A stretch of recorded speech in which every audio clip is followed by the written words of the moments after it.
ये जी कोटली सतिया के इलाके की हम सैर कर रहे हैं। हम उधर से वापस मुड़े हैं कोटली सतिया से।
ये है जी कोटली सतिया का इलाका जो देखने से ताल्लुक़ रखता है।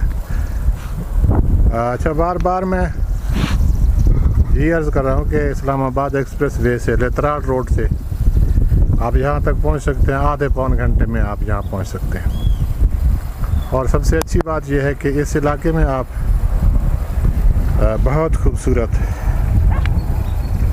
इलाके देख सकते हैं। जैसे आप कश्मीर, नीलम वैली और इस तरह का कोई इलाके में पहुँचे हुए हैं। ये सरसब्ज़ा, ये खूबसूरती, ये पहाड़ और ये नज़ारे यकीनन आपको इस्लामाबाद के साथ आधे पौने घंटे में आप यहाँ पहुँच सकते हैं।